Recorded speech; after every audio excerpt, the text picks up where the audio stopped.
Welcome to the Gentleman's Guide to the Accursed. Have I ever told you about the cartographer, Dr. Alan Pillman? Well, that was his name. What he is now is something certainly more than a mundane scientist and something certainly more than a mundane mortal. But that is most definitely how Pillman started. Official records, show that he died in a motorway pile-up back in 1987 while travelling to a Ministry of Defence black site research facility. His body was identified, his funeral was attended by senior civil servants, and the classified project to which he had been assigned was quietly dissolved. Every document agrees on these facts.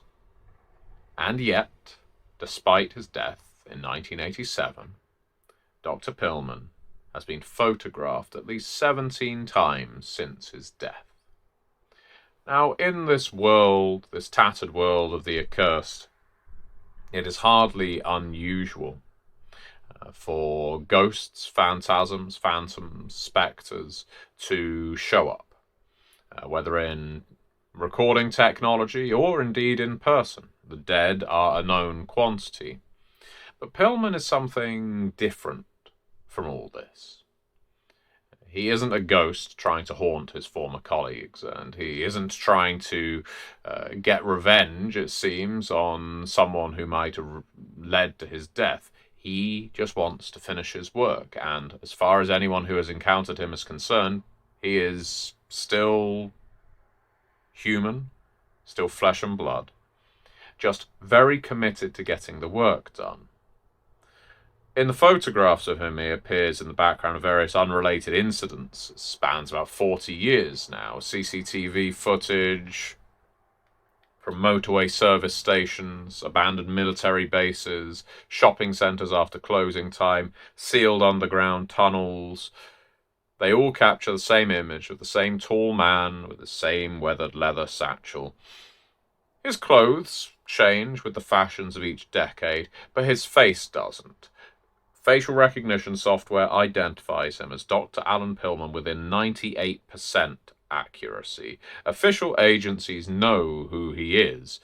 Venators know who he is. More importantly, they know it's just not safe to get too close to him. It's fine to acknowledge that he's been there. But if you try to intercept him, if you try to stop him, things tend to start going wrong. The issue is, and this is where liminalities come into it, Dr. Pillman has such an effect on those who try to get involved in his work that eventually they stop remembering why they were even trying. He has this aura about him that makes one forget one's purpose and why exactly he is a danger, creating something of a paradox. Do you just let him carry on doing what he's doing, or is there a different way of stopping him? Well, during the Cold War, Pillman was involved in a subject known as cognitive geography.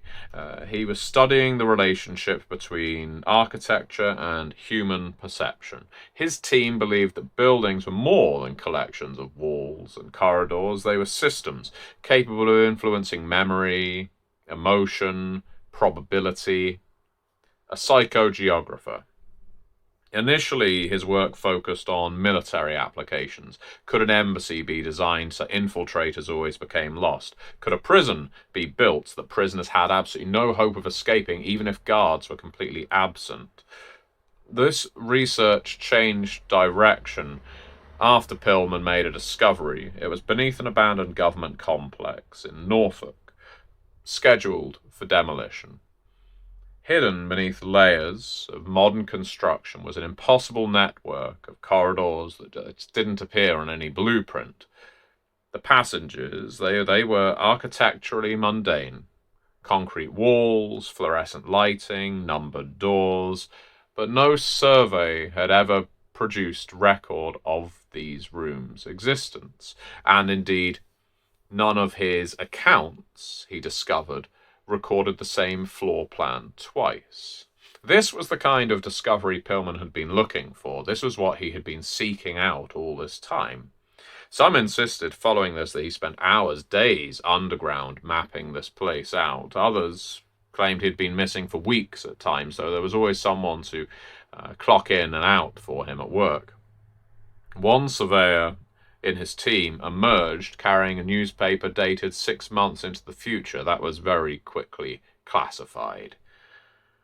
Another emerged convinced that Britain possessed no coastline at all, that it was a part of the contiguous European continent. All of this aside, Dr. Pillman then got involved in his car crash and his project was closed. Terminated would be a fairer way to put it. Every surviving report was classified, the facility was filled with concrete. Except it wasn't. Satellite imagery exists today, suggesting that while the site remains sealed, maintenance records show that there is still electricity allocated to the space. Emergency contractors receive payments to ensure ventilation systems buried beneath hundreds of tons of reinforced concrete are still flowing. Nobody knows among the accursed who authorizes this work. There is such a chain of bureaucracy and red tape to figuring it out. It's unbelievable. Or perhaps, as those who have encountered Pillman in person would say, maybe it's just the memory of these answers that fades away after you learn them. Now, there's modern conspiracy forums out there that talk about Pillman. Because he shows up in all this footage post-mortem, they refer to him as the cartographer. They started calling him that before they recognized who he was. They just knew he'd been in all these places, face unchanging, because he always seems to be making notes about the places he's in. That's what witnesses say as well. Some people who have been in the same place as him do remember him being there. He was either asking questions about where does this corridor go, what's behind that door, what are the dimensions of the room just beyond there, and he's there with his notepad sketching these things out. So the cartographer became his epithet, creating an architecture of the network of hidden places, as has always been his interest, before and after his death. Here's the truth, as far as various outcasts are concerned. It isn't that Dr. Pillman is cataloguing the architecture of these places. It's that with his work, he is able to edit it. He, according to various Nephilim and Chimera, has learned that reality possesses seams, places where one location can be persuaded to overlap with another, and with sufficient preparation and just enough of a curse, a maintenance corridor in Bristol might briefly open and connect to a subway station in New York, or a basement in an abandoned hospital might open into a Cold War bunker just outside St. Petersburg that was demolished 30 years earlier. These overlaps only last for minutes, but Pillman has spent decades expanding them. Every successful experiment weakens the distinction between these places, creating a world where distance becomes negotiable. History begins to lose any sense of certainty due to his work. Now, governments have attempted to stop him on numerous occasions. So special forces teams have entered known overlap zones. They've never returned. Entire archives documenting the operations have simply ceased to exist, and veterans who remember participating in missions with Pillman or trying to oppose Pillman, their names don't exist on any records, but they know they were there. Other names are on there, names of people who don't seem to exist.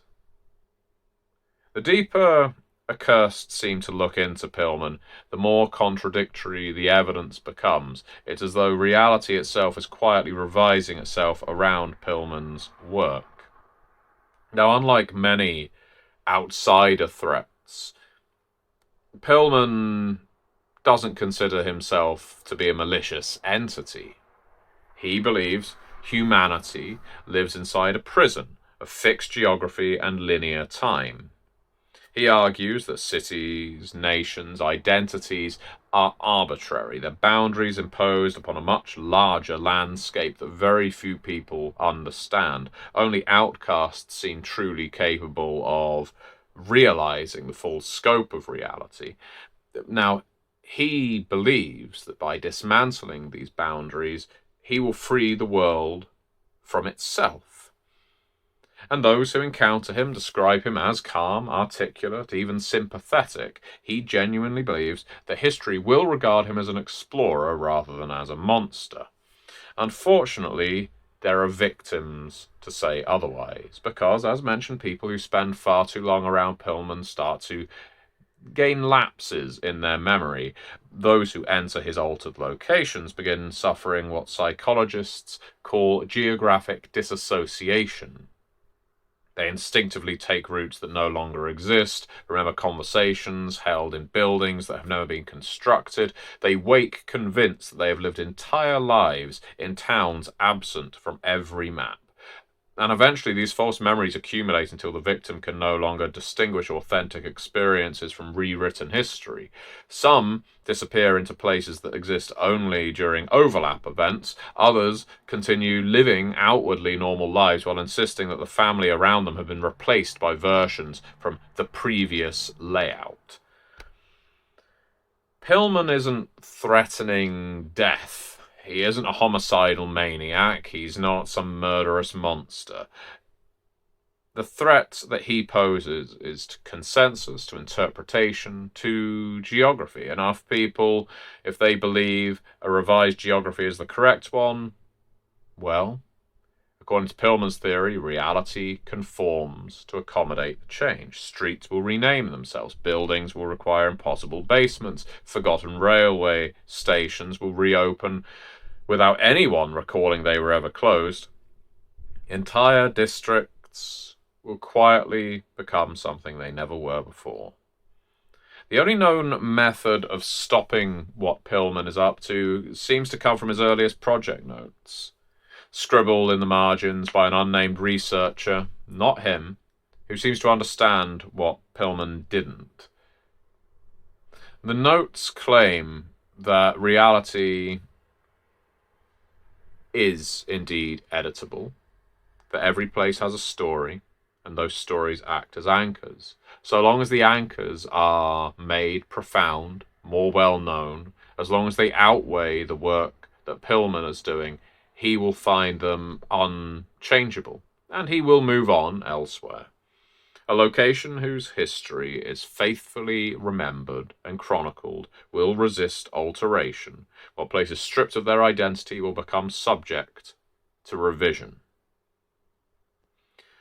You can't just find and kill Pillman, because it goes back to that quandary right at the start of this tale. Pillman died in 1987 in a car crash. There's evidence of it. If you dug up his body, you would find it there. And so the question, therefore, is, what is Pillman now? Because it's definitely his face. It definitely resembles him. Is this Pillman from a previous time? Is he just hopping in the year 1985 or 1986 between these spaces in 2026, and sometime he's going to go back to 1987 to get involved in his fiery car crash? Something is preventing him from dying, because he is fated to die in 1987, but for him 1987 hasn't happened yet. Or is it something else entirely? Is he a doppelganger? Is he a projection? Is he an outsider that's decided to take Pillman's face? Did Pillman somehow find a way of duplicating, triplicating, or even worse, multiplying himself in an innumerable fashion across these various liminalities that produced a radical split? Well, whatever the case, anyone who's tried to just end him has found themselves unsuccessful in the long term, because sure enough, like a bad penny, Pillman shows up again. I would be very interested to hear how you might incorporate Dr. Alan Pillman in your games of Curseborne. He is not a traditional adversary. He is a mystery to be solved, a threat, one could argue an existential level, but not in the ordinary fashion where you're going to need to take the gloves off and start pounding him. Undoubtedly, inspiration for a character like this comes from places like the Backrooms. It comes from TV shows like The X-Files, the idea of a conspiracy, the idea of something governmental or military that authorized this experiment that's gone horribly wrong. A little Fringe-like, in fact. But you can make it fit in the urban horror of Curseborne without any doubt. And I would love to hear your thoughts. How would you structure your story around the character of Dr. Alan Pillman? And how would you stop him from changing reality? Thank you very much for watching.